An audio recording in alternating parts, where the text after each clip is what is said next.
Saludos. La Municipalidad Provincial de Arequipa, a través de la Gerencia del Centro Histórico y Zona Monumental y la Biblioteca Pública Municipal, así como la Asociación Peruana de Estudiantes de Historia, continuamos con las tertulias del patrimonio. En este caso, vamos a hablar sobre la recuperación del Tambo de la Cabezona, un proyecto emblemático de la recuperación en estos últimos 20 años del Centro Histórico, desde su declaratoria. Justamente vamos a contar con la participación de la arquitecta Kelly Llerena Gárate.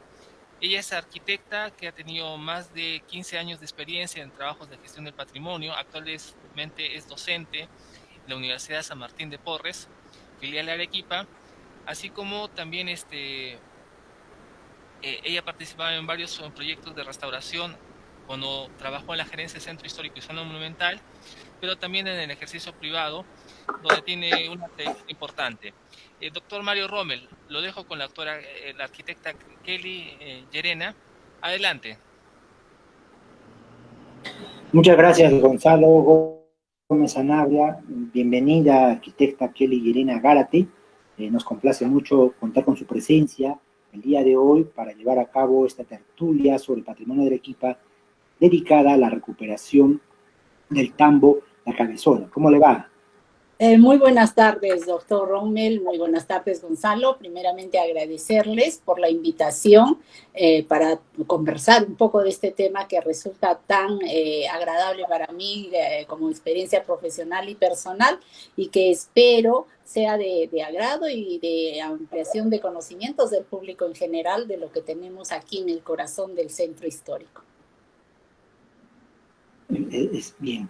El Tambo de la Cabezona fue declarado Patrimonio Cultural de la Nación el 8 de marzo de 1991 y ahora, a partir del año 2000, forma parte pues, del patrimonio monumental, ¿no? de la humanidad, declarada así por la UNESCO.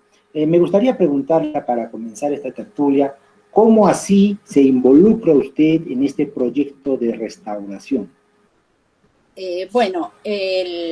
Yo trabajé para lo que fue la oficina técnica del centro histórico, que fue un ente creado a raíz de la declaratoria de patrimonio del centro histórico. Era el ente técnico encargado de desarrollar los proyectos y de gestionar el centro histórico. En su momento estaba indicado como una oficina técnica dependiente directamente de la alcaldía, pues no formaba parte del organigrama de la municipalidad, que años más tarde pues fue convirtiéndose primero en subgerencia y lo que hoy es la gerencia del centro histórico, como una mejora dentro del proceso de gobernanza del centro histórico. En su momento, como le comentaba, éramos un equipo técnico a cargo de la gestión del centro histórico. Y parte de esa gestión involucra el desarrollo de los proyectos como tal y la ejecución de los mismos. Éramos también ente ejecutor.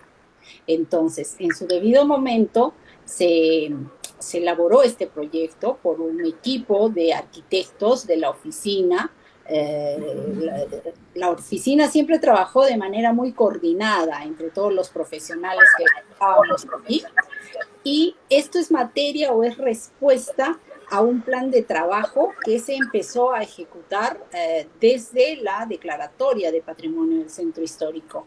Uno de los programas generales de este plan es el de vivienda y desesturización.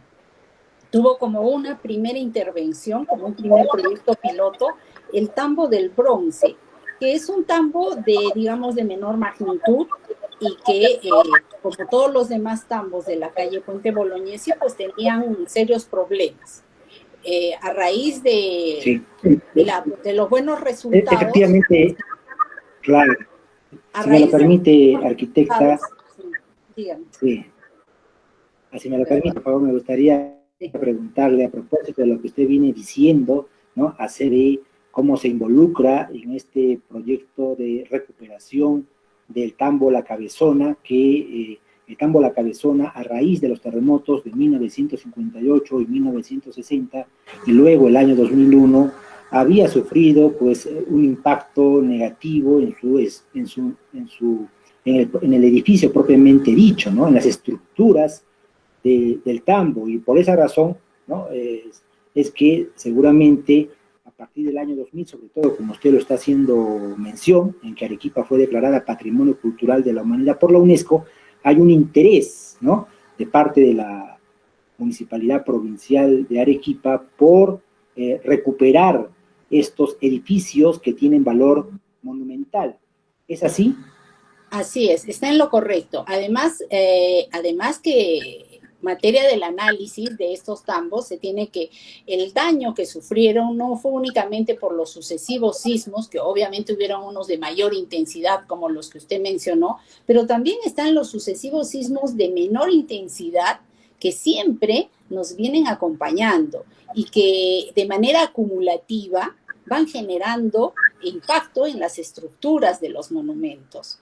Además de eso, un aspecto que también genera deterioro son las intervenciones, digamos, sin un criterio técnico que los habitantes, por una necesidad natural de su modo de vida, necesitan y van invadiendo espacios de manera inadecuada, van colocando materiales que no corresponden y que a veces afectan al patrimonio en lugar de ayudar a conservarlo, ¿no? Pero como le digo, muchas veces son pues la falta de recursos que lleva a estas personas a hacerlo de manera precaria y de manera que causa o contribuye al deterioro de los tambos. Ahora, precisamente el interés de la municipalidad y en su momento, en base al convenio con la cooperación española, es que se desarrolle el proyecto.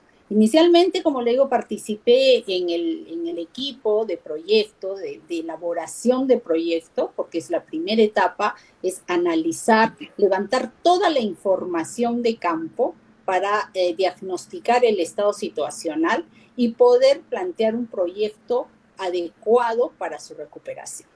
Y luego se empieza la etapa ya de intervención de la puesta en valor del monumento. Este tambo es de una gran magnitud, es un tambo con una superficie bastante importante, tiene un área aproximada, el predio, de 3.700 metros. Es una propiedad bastante importante y cuenta desde el nivel del patio, vamos a llamarlo, son 3 niveles de construcción. Entonces, es un área bastante importante para intervenir. En esa época, estamos hablando de los años 2005, 2006, pues la situación, digamos, económica de la ciudad recién venía, digamos, saliendo de la crisis, recuperándose, ¿no? Con lo cual no se contaban con presupuestos, digamos, onerosos para desarrollar los proyectos. Más aún los proyectos de restauración que resultan siendo costosos en comparación con una obra nueva. Pero afortunadamente se logró gestionar el proyecto. Se hizo en etapas debido a la magnitud y al costo que en su momento era complicado. Justamente sobre eso, arquitecta, si me lo permite, a propósito de las etapas, sería bueno manifestar, ¿no?, que el tambo La Cabezona para esos años, comienzos del año 2000, del nuevo siglo XXI, pues era todavía un lugar tugurizado, ¿no es cierto?, que estaba habitado por muchos vecinos, y como usted bien ha mencionado, pues estos vecinos vivían muy precariamente y habían hecho algunas modificaciones, seguramente, no sé si estructurales o no, pero sin criterio técnico, en el propio edificio del tambo La Cabezona, ubicado en el barrio El Solar, y que tiene una historia que todos nosotros conocemos, puesto que allí funcionó en distintos momentos, ¿no?, un molino, fue un lugar también de donde se hacía el lavado de la lana, y finalmente, en los últimos tiempos, ya en el siglo XX, se convirtió en un lugar de vivienda, ¿no?, donde había muchas personas migrantes o que no tenían pues una vivienda propia y que ocupaban esos espacios. Ahora bien, usted nos habla que cuando se hizo la intervención como parte del proyecto de recuperación del tambo, se determinaron etapas. ¿Cuáles fueron esas etapas? Cuéntenos de manera, primero, ¿cuáles fueron esas etapas que comprendió el proyecto? En principio, por un tema de manejo presupuestal y de manejo de obra, se hicieron prácticamente en 3 etapas. ¿sí? Que se empezó, como le digo, en el año 2006 con la primera etapa y se culminó en el año 2010. Amigos, continuamos con nuestras tertulias sobre el patrimonio de Arequipa, hablando en esta oportunidad acerca de la recuperación del tambo La Cabezona, y nos acompaña la arquitecta Kelly Llerena Gárate, que en la primera parte del programa nos estaba comentando acerca de las medidas que se habían adoptado desde la Municipalidad Provincial con la ayuda de la cooperación española para poder llevar a cabo este importantísimo trabajo de recuperación del tambo, y nos iba a contar también en este segundo bloque acerca de las etapas del proyecto que comenzó el año 2006 y se proyecta hasta el año 2010. Pero antes de que la arquitecta nos cuente acerca de las etapas, me gustaría preguntarle, ¿no?, acerca de las personas que habitaban justamente el tambo La Cabezona, que eran en promedio, nos dice, 18 familias. ¿Cuál fue la estrategia que aplicaron ustedes para poder trabajar, ¿no?, llevar a cabo este trabajo de recuperación, pero estando allí las familias que habitaban todavía el tambo? Así es. Sí, si bien es importante la recuperación de la infraestructura física, más importante es el aspecto social que conlleva esto, porque son monumentos que están habitados, no son monumentos, digamos, de visita, ¿no? Entonces, además son familias, pues, de una condición económica, digamos, baja, que no les permite, pues, salir o tener otros modos de vivienda. Entonces, teníamos que aplicar una estrategia que nos permitiera trabajar sin perjudicar a estas familias, porque ellos no tenían la posibilidad de salir temporalmente a otro lugar, y por las limitaciones presupuestales, nosotros tampoco podíamos reubicarlos temporalmente fuera del monumento. Entonces, lo que se hizo fue, hubieron ambientes que por el nivel de daño que tenían, estaban, digamos, como más desocupados, porque ya estaban muy dañados. Entonces, se empezó recuperando algunos de estos ambientes y se iban trasladando a las familias dentro del mismo tambo, ¿no? Entonces, aproximadamente en su momento fueron 18 familias las que ocupaban el tambo, con un promedio, digamos, de 3 personas a 4 por familia, que normalmente ocupaban 3, 4 ambientes, ¿no? Eso era lo que conformaba su vivienda. Y lo que hacíamos era conversar. Una vez planificada la obra, porque uno planifica la obra, digamos, en base a lo que técnicamente es más conveniente, y se zonifica.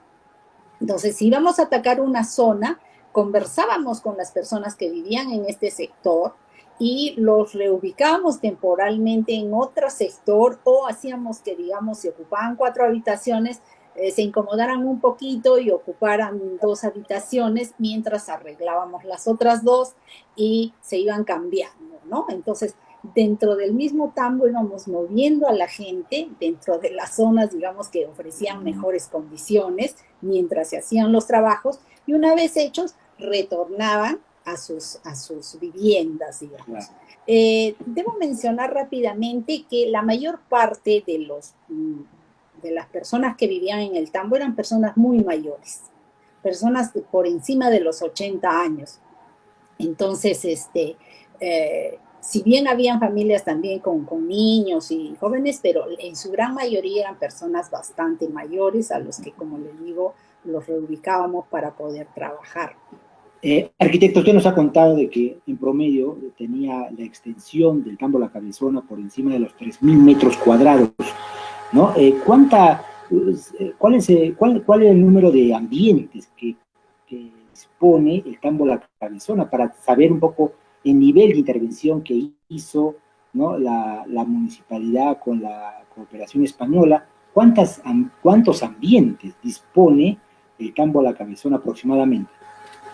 El tambo tiene, bueno, como ambientes, digamos, como habitaciones, tiene un aproximado de, en promedio, unas 60 habitaciones aproximadamente, quizás algo más. Pasa que el trabajo de recuperación de el tambo se centra, más que en los interiores, se centra en el complejo, en el conjunto, ¿no? Entonces, más que beneficiar directamente a cada vivienda, a cada propietario, porque él puede, por sus medios, hacer mejoras en los interiores, nos concentramos en lo común, En los espacios comunes, como usted mencionaba, ¿no? Así es. En los espacios Y comunes. en los espacios comunes y también, obviamente, en el reforzamiento estructural de las zonas que tenían un riesgo inminente de colapso, ¿no? Allí sí se intervinieron, digamos, en interiores porque era necesario insertar columnas, insertar algunas vigas de refuerzo, en fin, elementos estructurales que nos aseguren en un futuro poder responder a un sismo de gran magnitud. En general, si nos concentramos en lo común y dotar a cada una de estas familias las condiciones de habitabilidad necesarias. Básicamente, en consolidación estructural, en retiro y liberación de todos los elementos precarios y que afectan al monumento, tanto a nivel, digamos, arquitectónico como básicamente como riesgo que pueda representar su presencia. Luego se intervino todo lo que son redes sanitarias y redes eléctricas y de comunicaciones, que eran muy precarios, tenían mucha antigüedad y estaban hechos de manera inadecuada, sin cumplir con ninguna norma.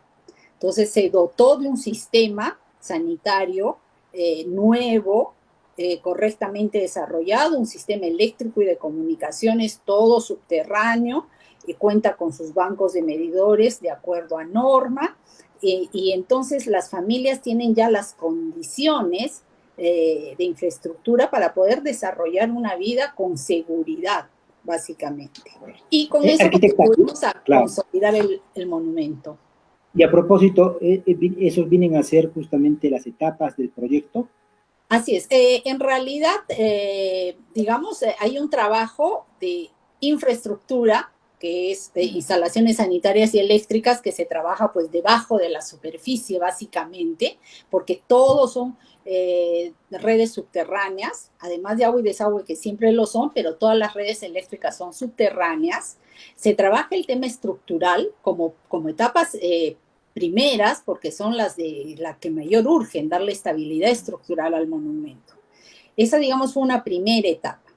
Una segunda etapa viene ya trabajos, dado la emergencia, ¿no? Se hace lo urgente, lo primero, y luego ya vienen las etapas, digamos, ya más a nivel arquitectónico, ya digamos de recuperación de la arquitectura. Se recuperan las fachadas, se recuperan algunos ambientes en los que tuvimos que intervenir, se recuperan las escaleras que estaban en muy malas condiciones y se empieza con el trabajo de pisos, porque como alguna vez seguramente lo han conversado con otros especialistas, dada el nivel en el que se encuentra el tambo, históricamente hubieron pues inundaciones por avenidas del río que iban sedimentando los restos que traía el río y se iban quedando en los patios. Entonces los niveles del piso se fueron sumando las sucesivas traídas del río, iban sedimentando arena, tierra, en fin, y la gente, obviamente, lo único que les quedaba era seguir viviendo encima de eso. Entonces nosotros hicimos un trabajo de recuperación de pisos, buscar los pisos originales, nivelarlos, darles pisos regulares, porque eran completamente irregulares, peligrosos, completamente inestables. Entonces se hace un trabajo de recuperación de pisos. Amigos, regresamos para continuar con las tertulias sobre el patrimonio de Arequipa. Estamos con la arquitecta Kelly Llerena Gárate, con quien estamos conversando acerca de la recuperación del tambo La Cabezona, y nos venía explicando en el bloque anterior acerca de las etapas de este proyecto que comenzaron el año 2006 y acaba el año 2010. Nos habló del reforzamiento estructural, nos habló de la recuperación de los espacios comunes, así como también lo primero que se hizo fue el tema del cambio de las redes de agua, alcantarillado, sistema de electricidad, el mantenimiento y restauración de las fachadas y la recuperación de las áreas,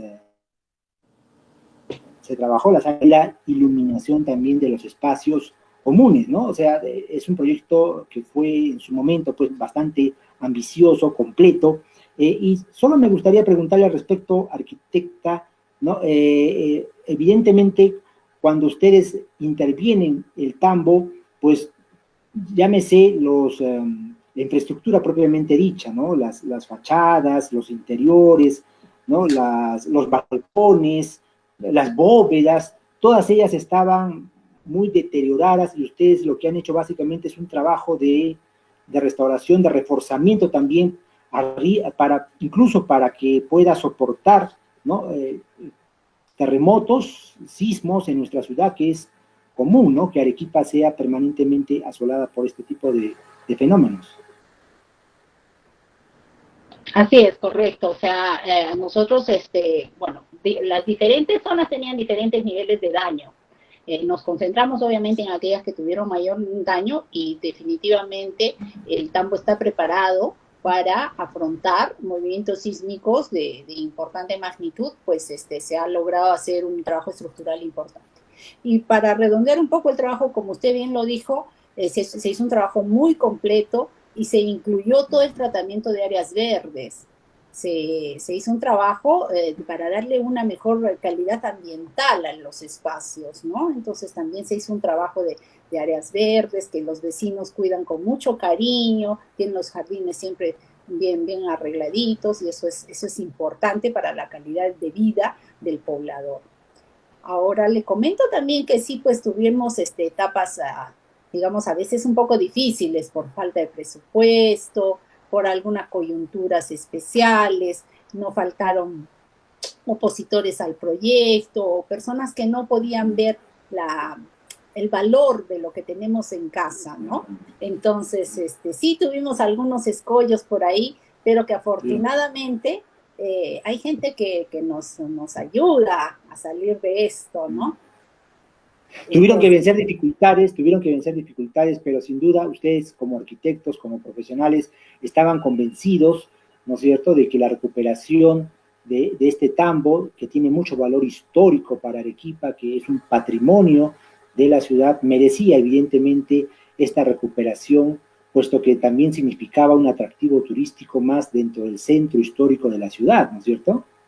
Así es, además de los vecinos del lugar, que son quienes viven allí, quienes aprecian lo que tienen, pues muchas veces el poblador en general o algunas incluso autoridades no pueden ver el valor que esto representa. Sin embargo, muchas veces se espera que alguien de fuera lo haga para poder poner nuestros ojos en esto. Y le comento que en su momento se presentó el proyecto a la Bienal de Arquitectura desarrollada por el Colegio de Arquitectos del Perú.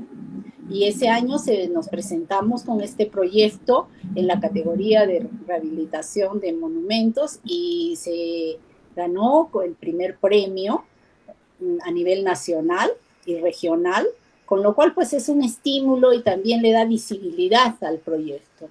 Y mucha gente que desconoce de este tipo de intervenciones, pues mira hacia este lado y eso también tiene que ver con la recuperación del patrimonio.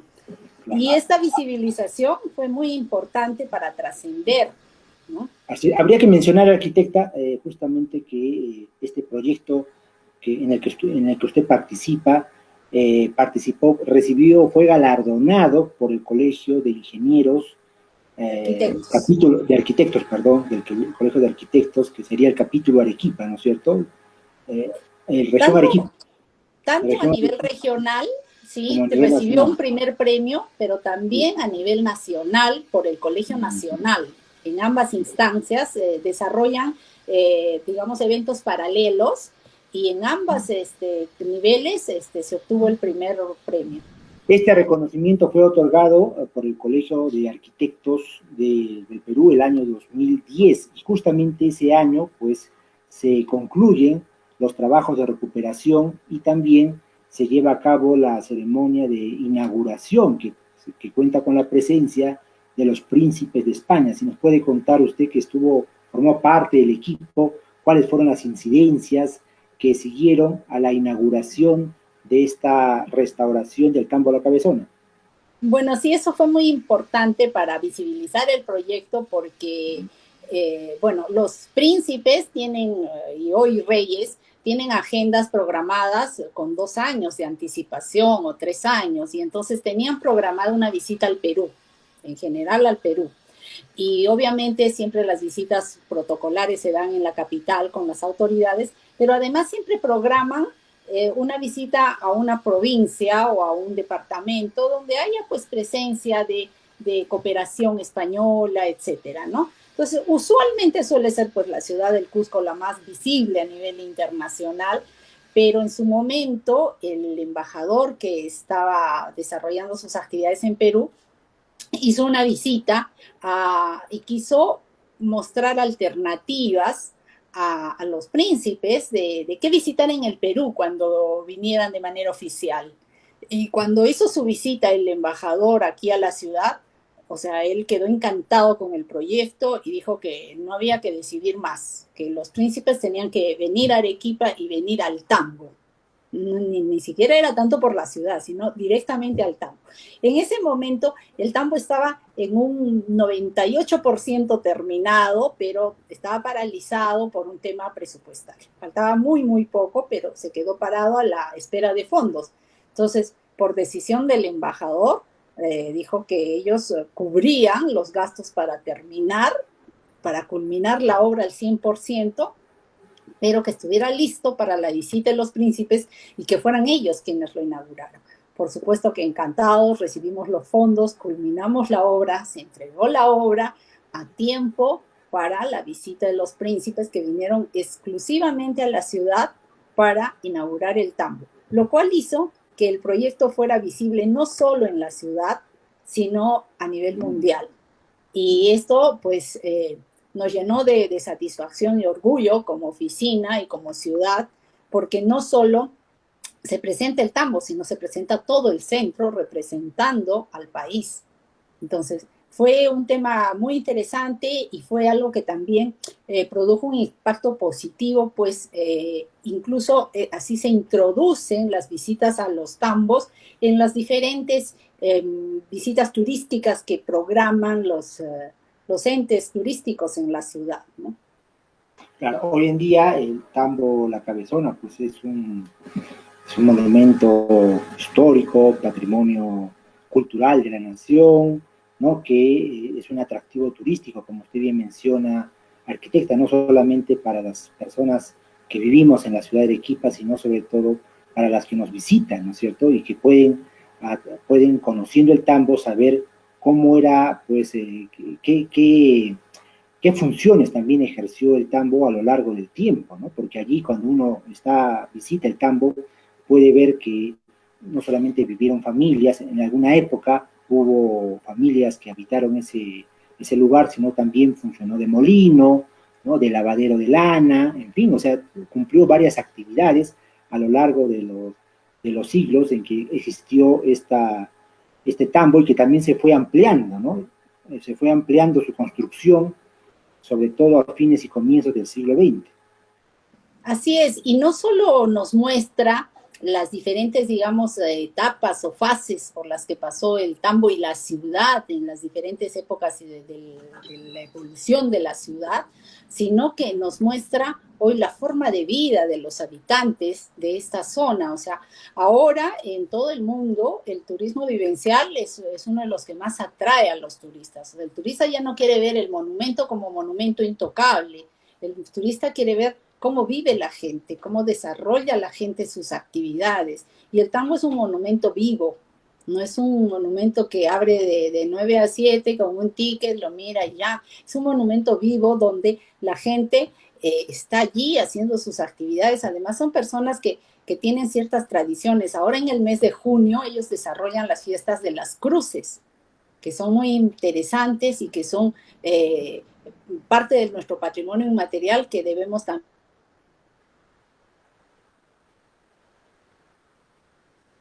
Efectivamente, hay una fiesta muy tradicional en el Tambo La Cabezona que viene a ser la fiesta de la cruz, ¿no es cierto?